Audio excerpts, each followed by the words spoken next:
Welcome to Tell Me Your Story, New Paradigms for a New World. I'm Richard Dugan, your host. I thank you so much for joining us here on the program. We are going to dive right into our conversation with our very special guest. She's actually, and I like this, a returning guest, Lindy James. And lindyjames.com is her website, and we certainly hope that you will go to her website as well. We'll be linked to it. Lindy, first of all, thank you so much for joining us again. I think that what we're going to talk about, I think, is extremely important in this day and age as well, but it's great to have you with us. Yeah, it's my pleasure. I enjoyed the last time, and I'm sure I'll enjoy it again. Well, you have a website, you have a lot of work that you do. Okay. You are very much involved in, of course, the body-centered counseling, which is important, intimacy coaching for men, tantric education, as well as, I love this, the morning tantra practice. Now, is that just to get things started? Is that something that you have available every morning, or is it something that you help people, you work people through, facilitate to start to do that practice every morning? I do it Monday through Friday, 8 to 8:30. I also record it. So if you can't make the time, you can listen to it anytime. But, in my understanding that you're always training the mind. Mm, So why it's called a practice is we're retraining our habitual patterns. So there's always a breath practice. There's always an intention based on what you're doing today, what intention would serve me today, how to listen inside rather than think. So we're really good as humans in the thinking mind, but to shift over to the intuitive, to the creative, to that inner listening, the more spiritual, I mm, focus on that. So it's just a morning tantra practice. I have about 5 minutes of silence so we can practice. But I'm more of a moving meditation person. mm. So I have us do breath and I have us do movements. And it's all with the camera off because I'm probably still in my bathrobe. And little things that just come to me. Like I saw there was a guy writing a book about what delights him.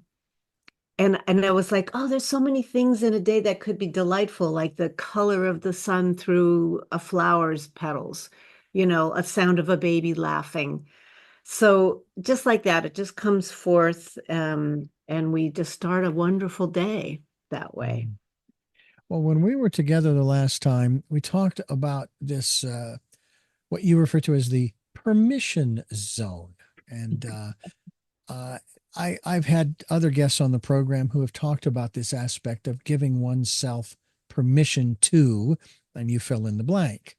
But Yeah, it always has to do with this concept, and it's actually more than a concept, especially if you're going through stuff with someone else, whether it's at work or home, what have you. In taking care of self, taking care of number one, and there's nothing wrong with that. I think, first of all, we make that clear. You need to take care of number one because if you are one who wants to help two, three, four, and five, and you're not taking care of one, how are you going to do that? And right. I don't think you teach that it's okay to sacrifice oneself for the others. Like I said earlier, I'm a recovering nice girl, a risk sacrificer. Hmm. And there are times, like if our child is sick or somebody we love is sick, yes, even if you don't feel like it, you take care. Yeah. But in general, the permission zone is like giving yourself permission not to feel guilty, not to feel shame. I'm supposed to's. In fact, I like to remove the supposed to's. I choose to. Hmm. And taking care of yourself means you bring so much more to whatever you're doing or whoever you're helping or however that goes. I still love to be um, loving and present and helpful, but I'll notice if it's at my own expense, then I'll either limit or I will stop, Hmm. that because I need to be fully me in order to be helpful or loving or whatever taken care of. Yeah. And I know that in this day and age, with all of the messages that we get around us, that is a lot of times the case. We end up sacrificing a part or a whole of ourselves for whatever it is that we're sacrificing, as that term goes.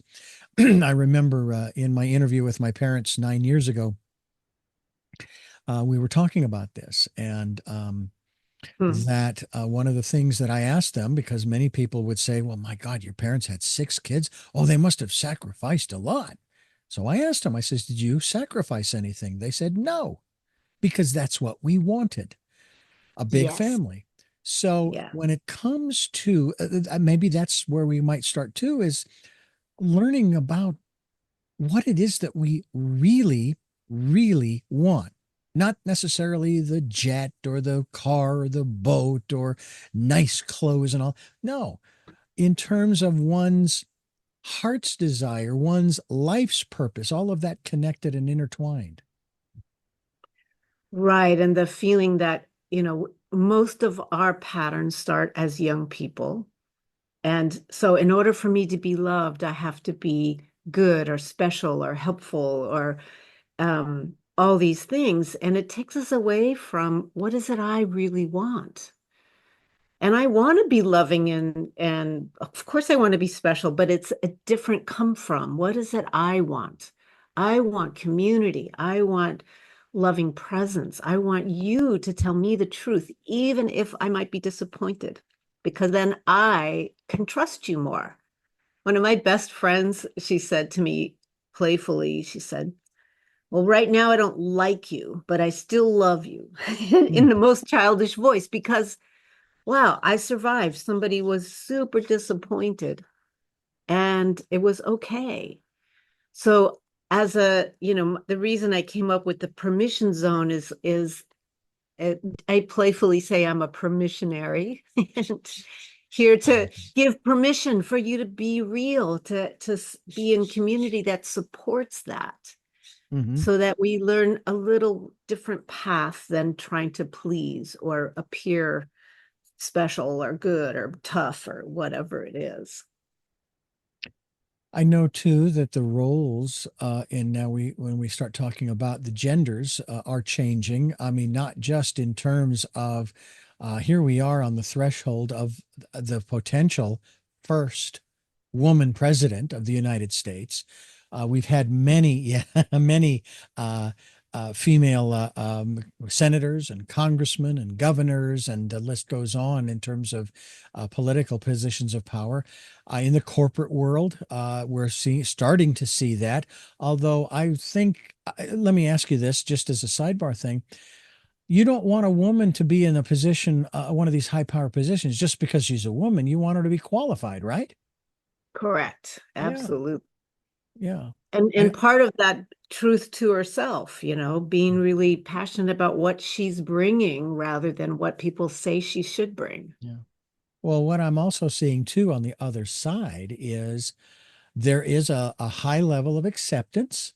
I'm one of those who had 4 sisters. Come on. And I better not cross them or I'm in deep, deep trouble. But I have a great deal of respect. They are very intelligent women, not just because they're women, they're intelligent people. But we're Right. also seeing the blowback too, or the pushback, if you will, that oh, they're gonna go crazy when this happens and that happens, and they won't be able to handle the pressures. And it's like, how do you know that? How do you know they can't handle the pressure? I will bet you they will do a fine job, and they have over the years. Right. Right. So what I'm seeing is there is also this notion that with, for example, the Equal Rights Amendment or equal rights for women and equal pay, which I still don't understand how you can hire 2 people, male and female, for the exact same job and not pay them exactly the same. I've never understood that, but that's another subject. But There's um, another subject. yeah, it is really. But the other aspect of it too is this business of people having this thought that women want to come in and they want to take over. Well, it's been explained to me by a number of women on this program. No, we don't. We do not want to take over. We want to share. We want to work together. But that's true in our society at large, that we should want to work together. And that brings Right. up I think the subject that we're going to talk about today, and that is the aspect of kindness.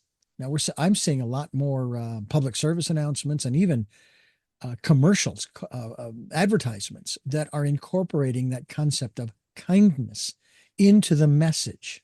Now, good or bad, it's great that they're doing that, and I'm seeing many videos, short little videos on the online where, and these are not necessarily social experiments, although there are people out there doing that, Yeah. where they are trying to get some help, and the first person that helps them is going to be rewarded.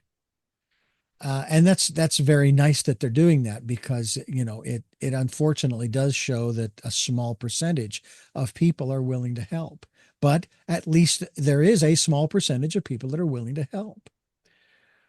So when we're talking here about this aspect of kindness, there are some hurdles that we as individuals have to get over or through, however you want to phrase that, in order to really give with a giving heart, with a loving heart, with a non-judgmental heart, whether it's the homeless, the elderly, the veterans, et cetera, et cetera.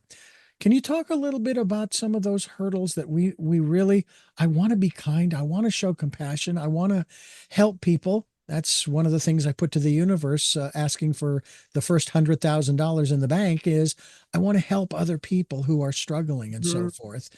Um, let's talk a little bit about some of those challenges that we as individuals face in our own minds, if you will. Well, starting with being judgmental for people that are not like you. And one of the things I teach is, how do we get to that space of universal love or loving kindness? Mhm. So, like you and I, we may not be a match for friendship based on our different loves of what we do in the world, but there's already an easy synergy between us. Mhm. So it's not like, oh, I only want to be with people like me, but how can I be supportive of everyone? I, I notice in my groups, like there's some people that come in that are kind of shut down and kind of not able to speak, particularly say no or have boundaries because that's not their experience. I feel such love and compassion for them. And they may not be my friends, but there's just a dear love to watch somebody learn to say, well, when you ask me that, when go inside, I get a no. Not because, I don't like you or you're the wrong color or whatever, but just like going inside and going, but here's what I am willing to do. So you can see how that's kinder than, hell no, you know. Yeah. And or, like it might be, I'm not willing to do the breath practice with you, but I am willing to just sit and eye Mhm. gaze. It's like Mhm. where do we go to where what we can do? And and what I find is that my heart just really opens. And whether I like the person, whether they're, you know, I'm trying to edit here, but whether they're anything like me or not, for instance, my mom, Mhm. she's very different than me. But I still feel compassion for her. She's an elderly. She's, not done what she could to live a really happy life. It's not my fault and it's no longer my job. Never was, but I can be loving and kind to her. Mhm. And so Yeah. that's what I want, and people that are homeless, I'm a little bit scared of them. But on an individual pay, person that I speak to, I feel such compassion for these people that live on the streets. Mm.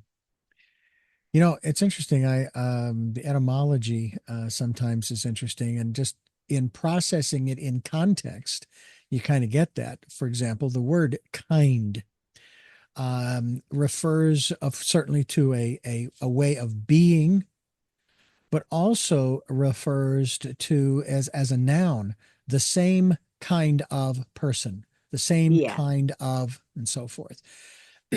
And I look at it more in the second definition, in terms of recognizing that we all are of the same kind.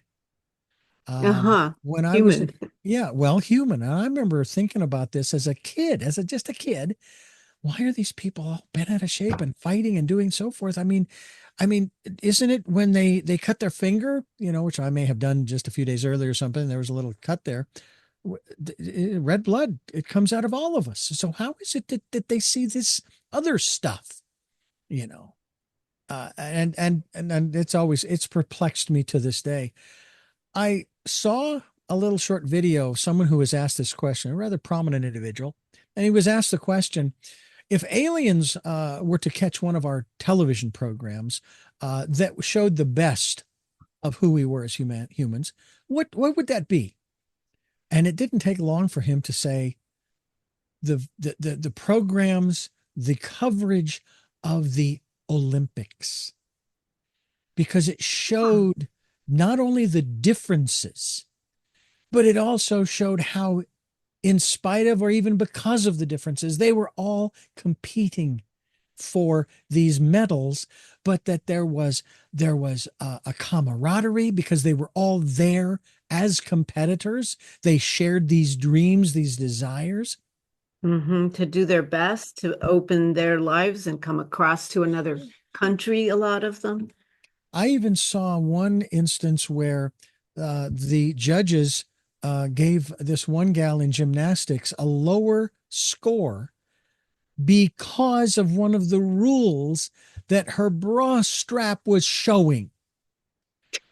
So the other competitors Oh, in yes, I remember they that. pulled out over their shoulders their bra straps and That was said, so beautiful. "You're going to nail her, then you're going to get all of us." Then there were also instances where they thought that this one gal had won the gold and she hadn't, and yet the gal who had not won the gold but thought she had, and this was just because of, I don't know if this was scoring or what have you, the two up on the podium, even the one in the gold who had won the gold, they all bowed to her and saying, "You are here with us too." And Yeah, I thought, wow, what that would be the video to show aliens that, yeah, we do have promise. We do have a reason to exist, and we have a right to stay and continue to work this out. Because we're, even if it's just in little bits and pieces, we're working on it. right. It's potential. We have that potential of being so kind. I mean, you look at somebody like Mother Teresa, Oh, who just gave her whole life to kindness, such self-sacrifice, but that was her passion.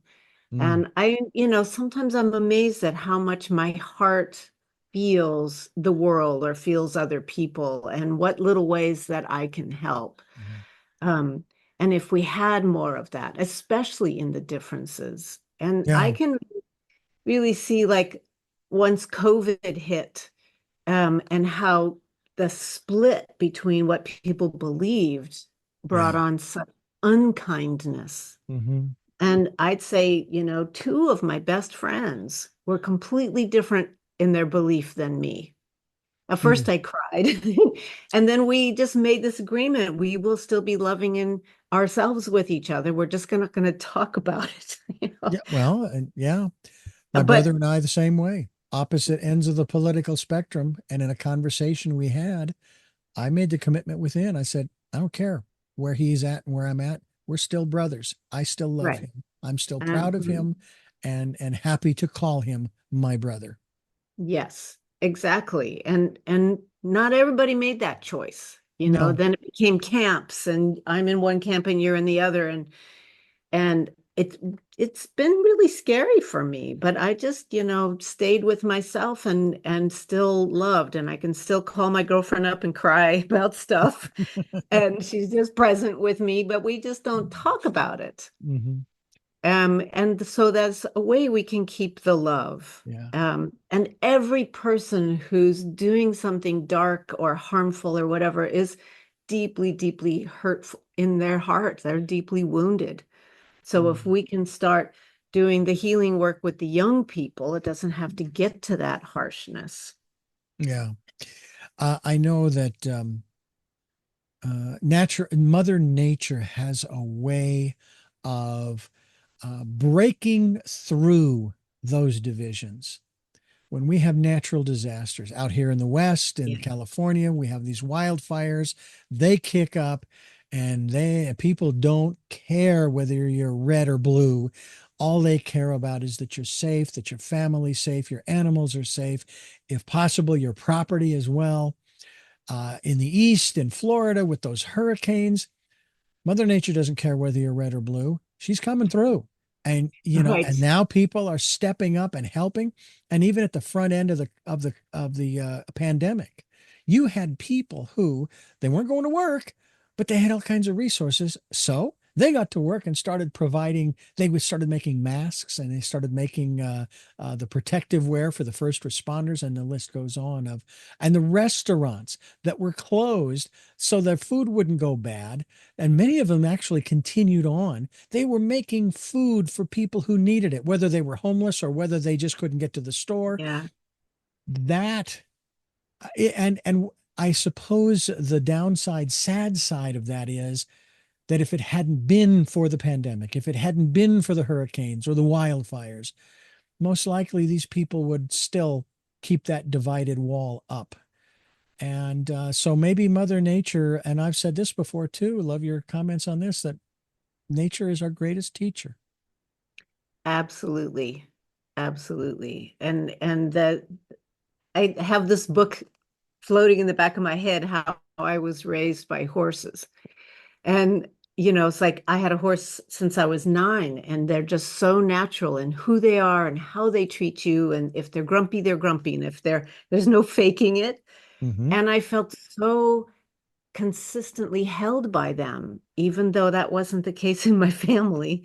Nature, birds, being outside by the ocean, not to mention that that's part of the in a way the tantric practice is like get yourself outside, expose yourself to the ocean or the trees or nature. Keeping ourselves in tune will help us feel more loving kindness Mm. out in the world. We are talking with Lindy James. LindyJames.com is the website. And now I said that wrong. It's Lindy James. I beg your pardon. Lindy, I don't know where that came from. Lindy James. Linda, I haven't heard that one before. Well, I transposed that, but nonetheless, it's just it's quite extraordinary the work that you are doing. You also dive into the realms of tantra, which I know most people have a misperception of. They don't really Exactly. know what it is about, and we could certainly go into that. But also on your website, you have areas of inspiration as well, and different products that you have available as well. LindyJames.com is the website. I'm Richard Dugan. This is Tell Me Your Story. We're talking here with Lindy James and LindyJames.com. I'm Richard Dugan. This is Tell Me Your Story, and we are talking about kindness and a lot of other things. As always, the universe is asking the questions. I'm just along for the ride, ladies and gentlemen. And one of the other aspects of this, and especially in this particular period in our history and our time, our calendar, even with what's coming up in the coming months, Yeah. is something that could continue to create the divide unless we can somehow reconcile within ourselves. We cannot reconcile the society because it has to start with self, right? Right. Like that Michael Jackson song, I'm talking to the man in the mirror. Man in the mirror. I was thinking the same thing. Yeah. Yeah. You consider Yeah. yourself empathic, correct? You're an empath of sorts or Yes. directly? Yeah. Yes. So, as you said earlier, you do pick up on the energy, you pick up on the vibration that's going on, maybe immediately around you, or maybe on a larger scale. I know that one organization, the Global Coherence, as well as HeartMath, they have these devices planted around the world to measure that vibration. Huh. And I thought it was really interesting when when I had them on shortly after 9/11, and they were talking about how it picked up something moments before anything Mm. happened, moments before. Wow. It was Oh, like wow. the general public of the planet knew something was coming, something Right. big. Now, I didn't because I was sleeping. I was awakened by a phone call to inform me at 5 o'clock in the morning of what was going on. Right. Right. But there are people such as yourself who can pick up on, maybe not to that level, maybe so, but anyway, can pick up on. Um, uh, I'm sure many of us have experienced walking into a room and there's nobody there, but there's a certain feeling in that room, a certain vibration or frequency. What have you discovered that helps you to, number one, protect yourself? Because my wife is an empath and she has struggled for years and wondering, why do I feel this way? What's wrong with me? And I have to keep reminding her, you're an empath and you're picking up on something outside yourself. And A prime example, the first attempt on the Republican nominee's life, she was feeling horrible. We weren't watching the news. Don't get me. We were watching a movie and she was just feeling terrible. And Mm. suddenly we Yeah. clicked over to the news and saw what happened. And immediately that bad feeling for her went away because now she knew where it was coming from. Right. Um, And it's Talk over to us that. about that. Yeah, like I studied a form of psychotherapy called Hakomi. It's very body centered, which to me, there's so much more information in the body than in here. And empathics, they feel everything. Hmm. It's good to learn how to turn it down or off some of the time. Um, but to learn to feel, in this training, they said sometimes you have to ask yourself, is this my feeling or the student's feeling? Mm. As we pick up on it. So like I might feel really suddenly afraid and I'm like, is this mine? And part of what I do in my day-to-day life, besides that morning meditation, is practice, is I keep my home in a way like a sacred temple almost. I have statues and flowers and just beauty, but and it may sound a little woo-woo, but it doesn't matter. Like a big rock in the house, it represents grounding. Hmm. So that's how when I come in, people say to me, your home feels so safe and nourishing to me. Mm. And it's nice because I get to live here and teach here. And so it makes it really beautiful for me. So the teaching is like being able to be so present in your body. And based on most of the world's childhoods, we have compensations to shut down, to protect, to close, to be what we thought was safe. And that's what got us through to the childhood. But then we have to undo those so that we're not living in some sort of past resource, but okay, I feel uncomfortable. Let me be with that discomfort. Oh, it's my heart. It feels like a fist, and then we can go down the lines until we're clear of what it is that we needed. And because most of the world doesn't do that and they just believe, I'm going on a rant here. They just believe in what they grew up with. Hmm. I believed if I was a really nice girl, and ignoring my own needs, I would be safe. So that was a huge one to unwind. And until I could unwind that, I couldn't really be fully Lindy and be loving and present.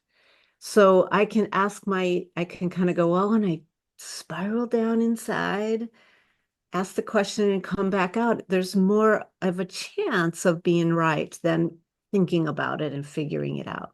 Not that thinking is wrong. It's a really useful tool if you need to build a bridge or a house. But the inner stuff, we need to be able to listen on the inside. And that's one of the first things I teach people. How do you feel? I feel scared. But what does scared feel like?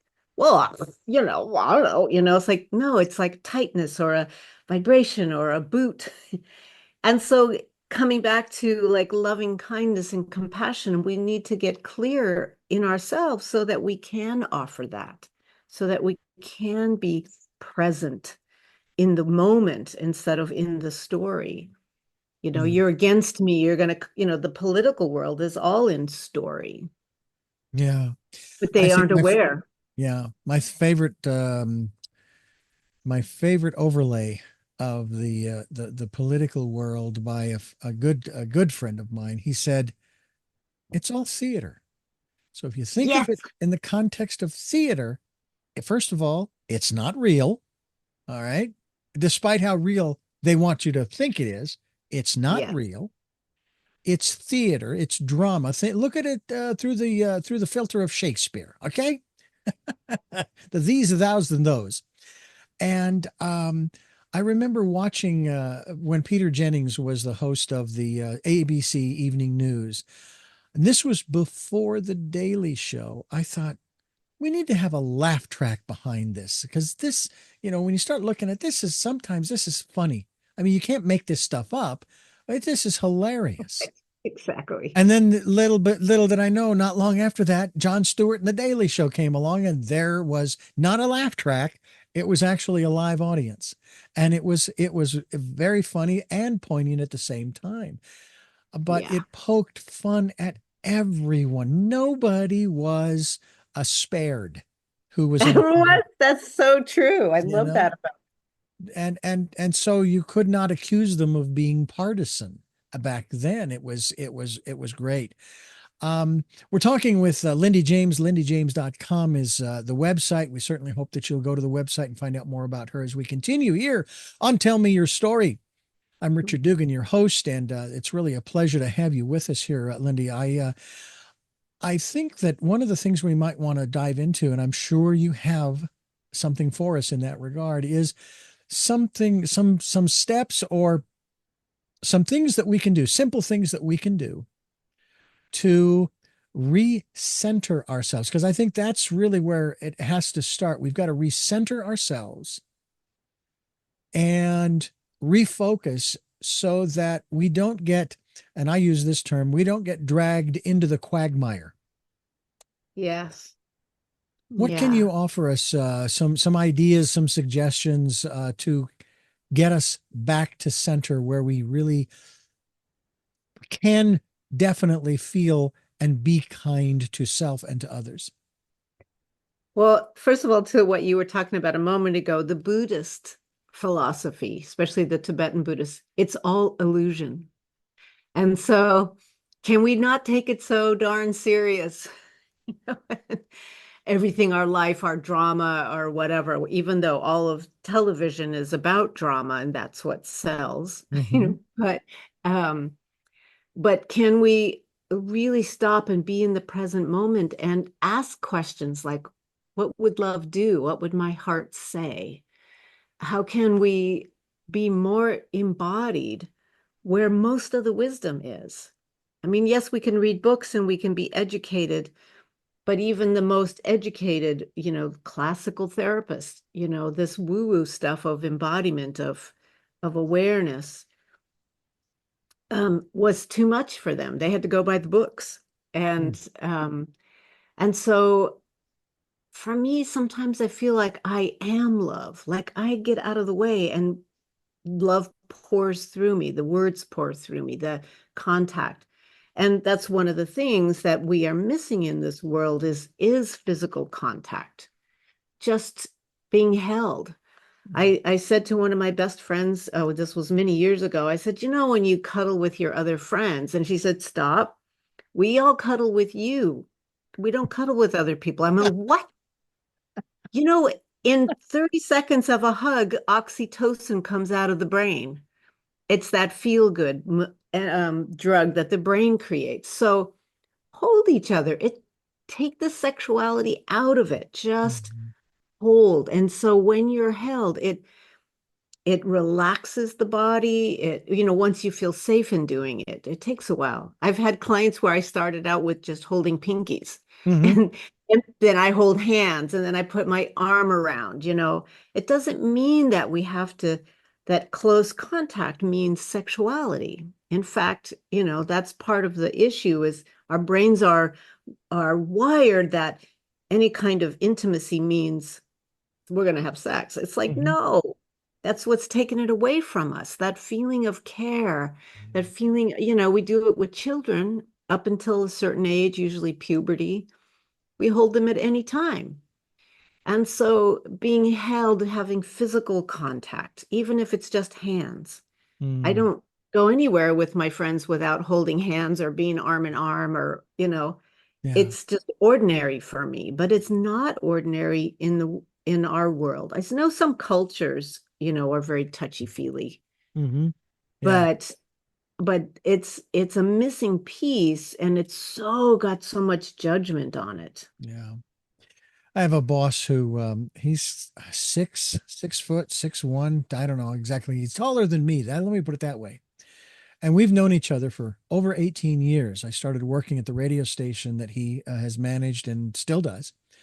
And he's been through quite a lot in just this year, just this 2024. He lost his wife. Oh, And we would shake hands on occasion. I would meet in his office and we'd chat and we would commiserate about different things, very personal things that guys would talk about, but not in front of anybody else, just because that's we. yeah. And when his wife passed away, I let him know, hey, if there's, and I meant this. I said, because at one point he actually lost his driver's license because he had what they call a stress seizure, but he's fine Uh-huh. now. Yeah. It was just because of all of the stuff he's going through. Right. And my wife and I were talking, and she says, the next time you see him, you give him a hug. And I did that. I said, I just want you to know if there's anything you need, if you need a ride or whatever, blah, blah, blah. Hey, I'm here. Okay. And then I says, oh, and by the way, my wife wanted me to give you something. He says, what's that? I says, I need you to stand up. And I said, okay. He says, before I did it, because I didn't want him to, if he said no, I wasn't going to violate his private space, his personal space. I said, she wanted me to give you a hug. And we hugged. And we've done that once or twice since then. And uh and it was very nice. And it wasn't a long hug. I know that what is it they say that a hug, you need to hug someone if you can for up to 30 seconds, Mm-hmm. you know, Yep. the minimum of 30 seconds. Yep. Not one of those quickies. I know that my brother-in-law, my eldest sister who's passed away, he's a side hugger. One arm, side hugger. Right. Exactly. In Tantra, in my world, we hug and we go inhale, exhale, Mm, and we get teased terribly when you go out of the area because it's so Santa Cruz. Um, but that ability to be with somebody who's in distress and not try to fix and just say, I'm here. Just take a breath with me. Just feeling like they can just be a mess and have total permission. It's so satisfying when you can just be with them. That's mhm. one of the things my heart loves, is a friend of mine called me up. She goes, I can't come to class because I can't stop crying. And I said, well, come to class and cry here. There you go. And and it was just like, oh, I didn't even think of that. She cried for about 10 minutes. All the rest of the community was holding her. And then after about 10 or 15 minutes, I heard her laughing. Mm. It's just if the world could do that, it's like when someone's really angry, it's like deeply hurt. Have, So, have you ever experienced or facilitated I guess they call it a lift, where, and I had this happen in these programs I went through, LifeSpring back in the 80s, and then me through too. Omega oh, you went through LifeSpring. I did. Oh my heavens. And what they do is, especially if it's someone who is going through a hard time during the training, during the program, and what they do is they have them stand. Now, if I can keep it together here, they have them stand and everybody surrounds them except directly behind them. I mean, literally behind them for about one or two people. And they say, okay, we want you to lay back, lean back, trust. And they lean back, and the people around them initially, they put their hands underneath them and they raise them up over their heads Yeah. and they carry them around the room. It really touches you just thinking of it. It It's so wonderful to be a part of that carrying, but even more so to be carried. right. Yeah. And it shows how much you are loved by the community. And it's that is just one of the many experiences in LifeSpring, as well as the Omega and Delta Vector programs that I went through in Phoenix with my first wife. Um, it was just that to me, we need more of, not necessarily, we don't have to do lifts. I mean, could we do those at the political conventions? Let's do some lifts. All right. That Let's just would be fun.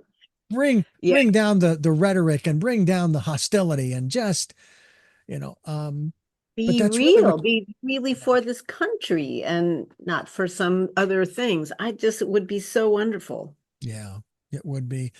Lindy James is my guest. LindyJames.com is the website, and we are on Tell Me Your Story. I'm Richard Dugan, your host, and I thank you so much for being with us here, folks, with Lindy James and yours truly. LindyJames.com will be linked to that website so that folks can find out more about the work that she does, which is quite extraordinary. Yes, if you've heard the term Tantra, matter of fact, I tell you what, let's go there. Define it for us. What it really is, because unfortunately, along with this hugging thing, most people go the sexual route the moment they hear tantra. And that is, I want to say that's the farthest it is from the sexual aspect. And yet I know that there is an element therein. But define for us, what is tantra? Well, I want to say my first Tantra weekend, which was about 30 years ago, I was expecting it to be a big orgy. I was so scared. And and of course it's different for different people, but a lot of this work comes from some of the Hindu practices in countries where marriages are arranged. How do you create love? And then in our world, in the Western world, how do you keep love? How often, 6 months to 2 years, you lose that spark? How do you keep that spark going? So for me, Tantra is about divine union.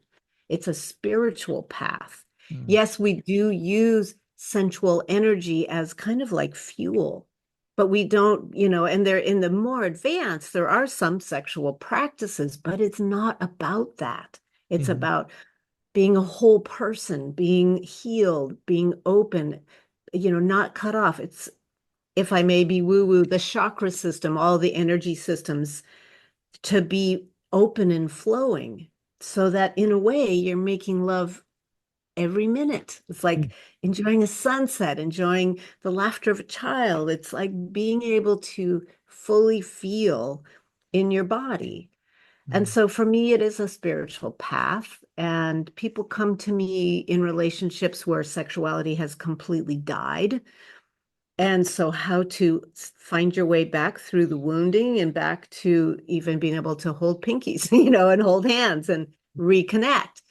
Um, People that have been abused, it's a really beautiful path for healing so that you have all of yourself back again. mm, Because I think a lot of the, harm in the world is unhealed abuse, unhealed heartbreak, where, you know, I mean, when I was growing up, right around puberty, I started hiding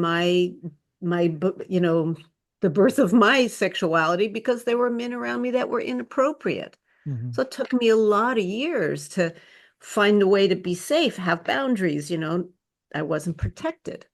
So it can be as simple as bad, or as big as rape, but it's a way of healing and coming back to your heart and love and only accepting that. That's all I want in my life.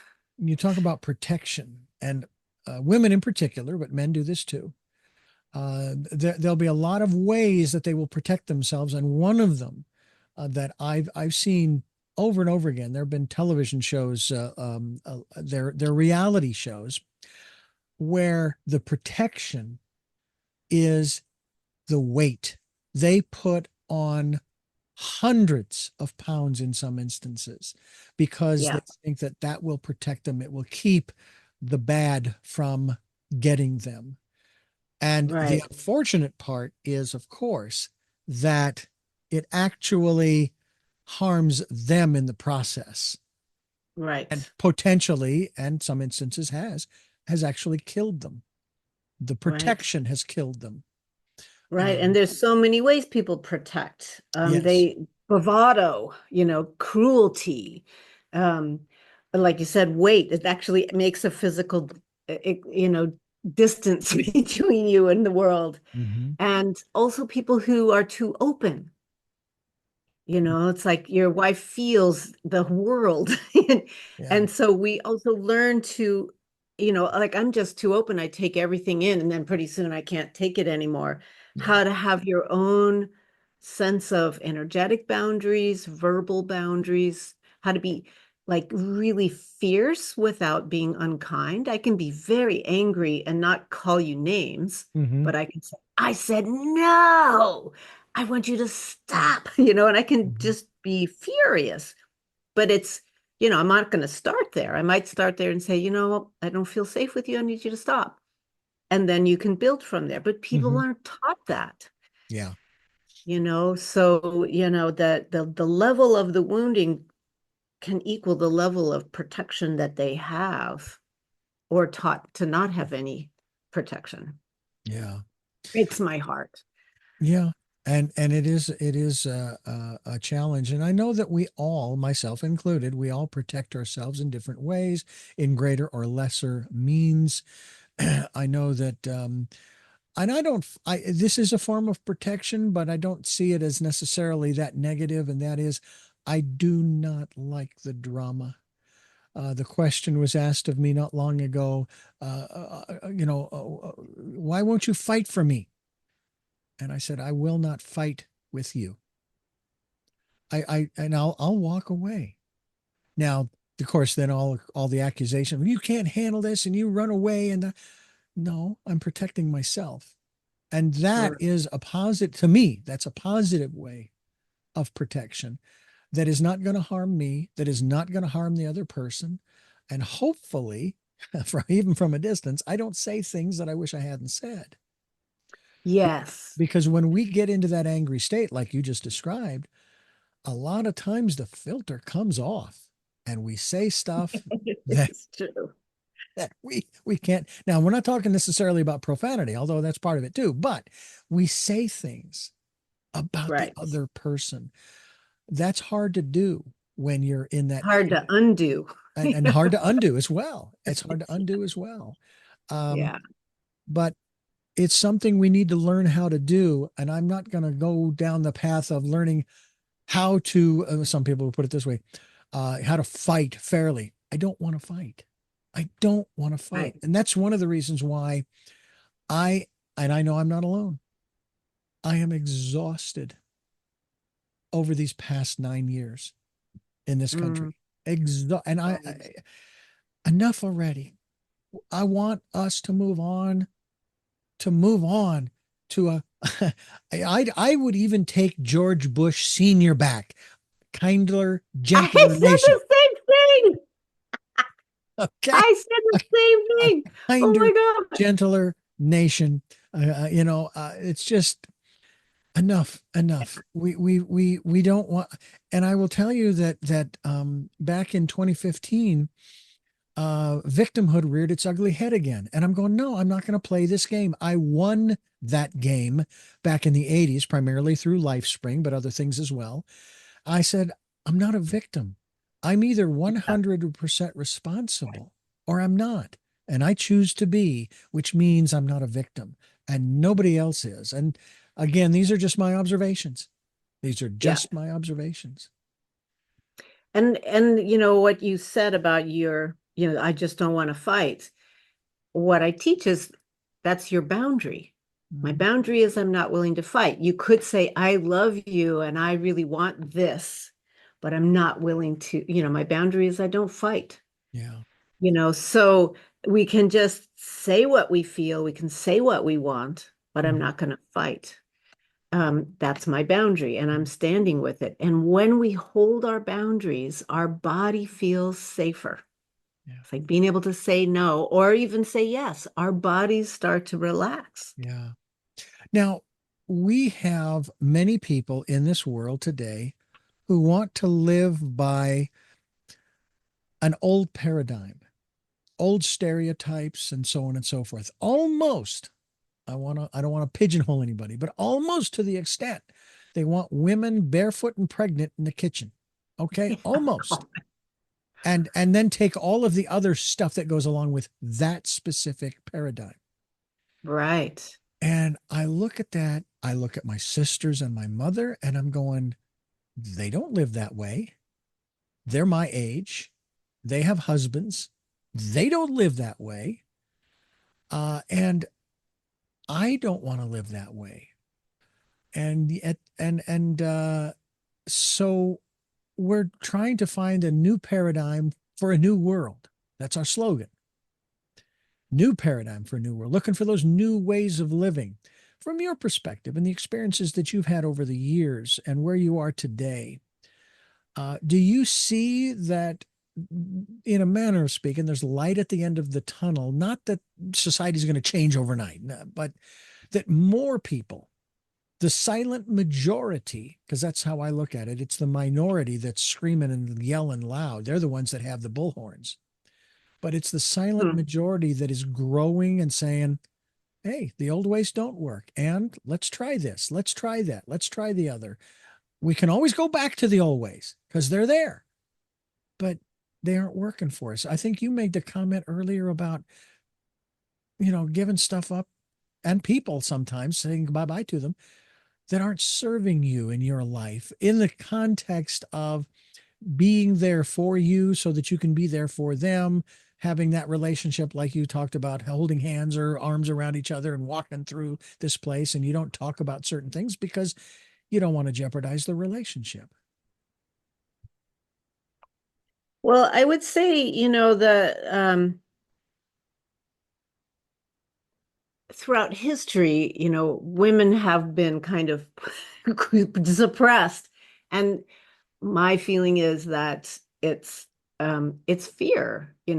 We can bring a lot of power. We can bring a lot of wisdom. We have a different way of looking at things we need the masculine and the feminine, and it can be in us too. I feel, I grew up very masculine. I can drive a tractor and a dump truck and things, but we need both to be in that divine place with each other. And, I live in California, so I see a lot more of it. Yeah. And I thought I grew up here. So I thought it was always growing. And then I went to other places, other states and other countries, and I was like, oh my God, it's it's it's not there yet. Mm-hmm. That equality, it's not that we're equal in the same ways, but Right. that we have equal value. Yes. And to deny that of women, to say stupid comments about women and cat ladies and whatever, or oh, they're hormonal, Yeah. Yeah.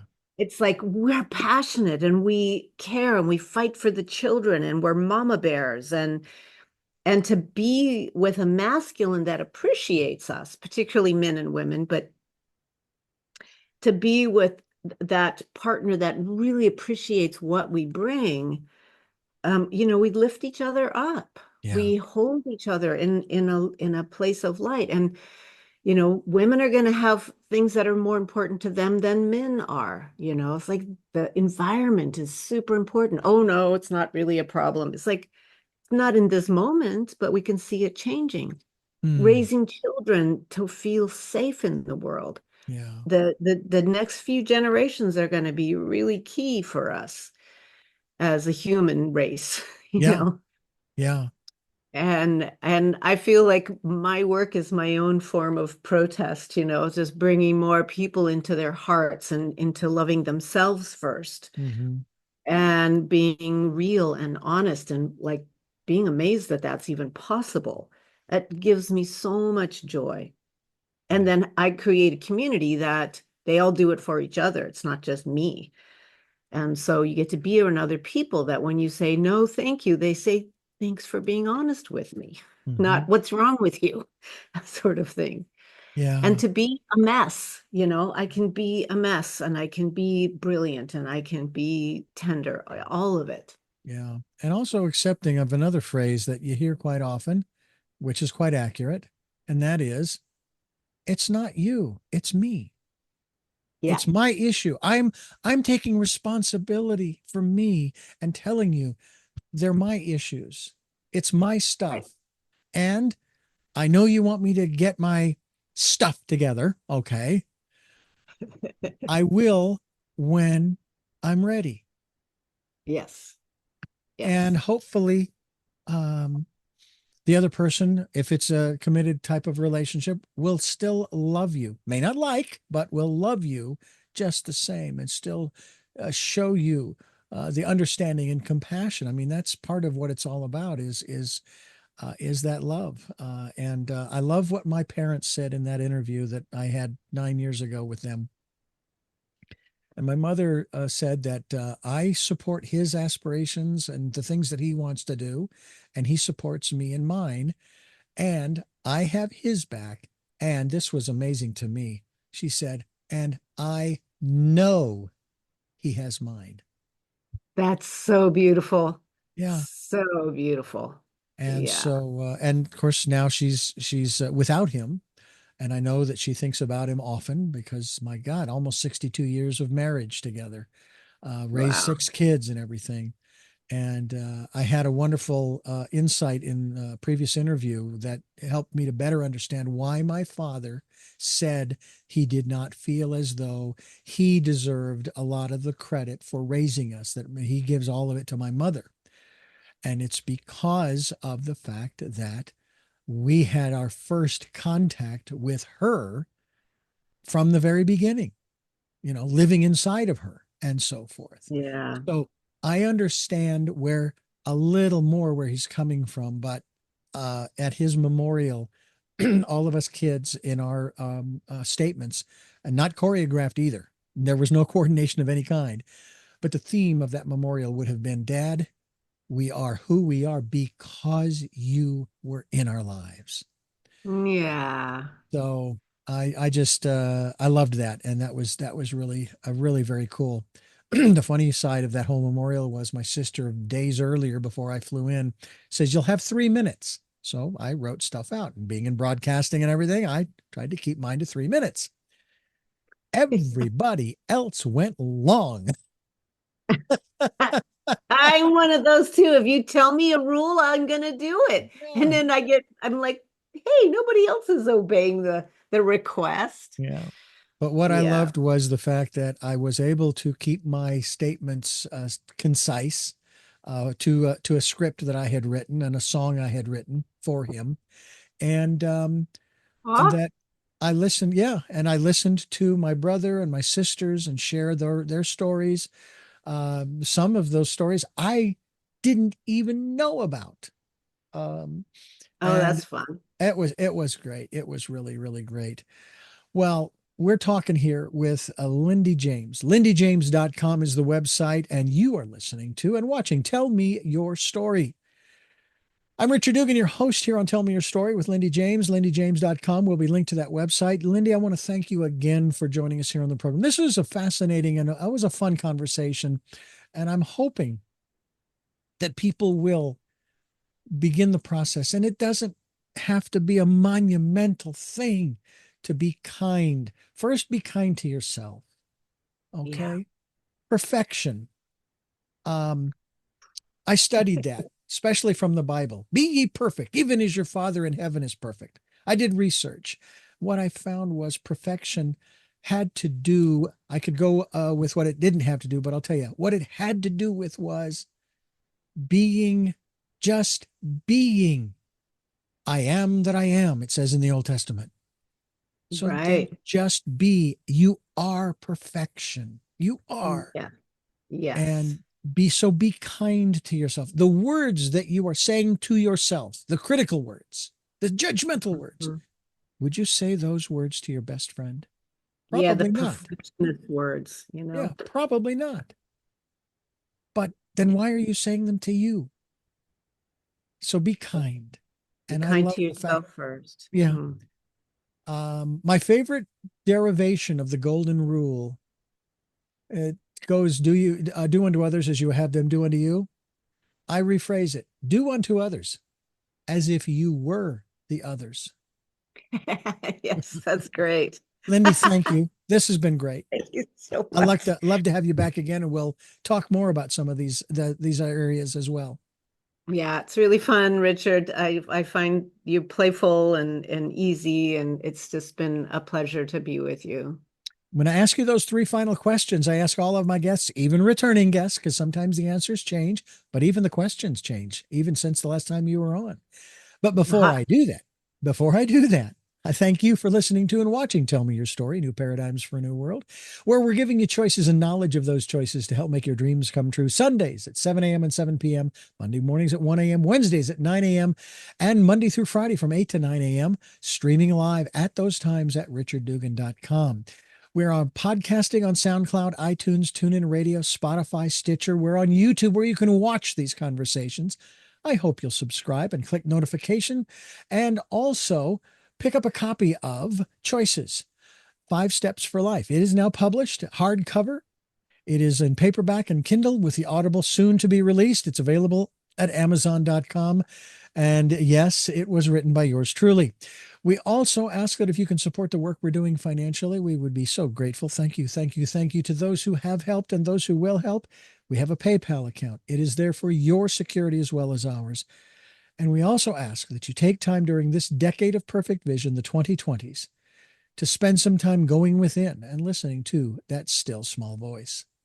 With all of Hmm. that, we go to our final three questions for a very special guest.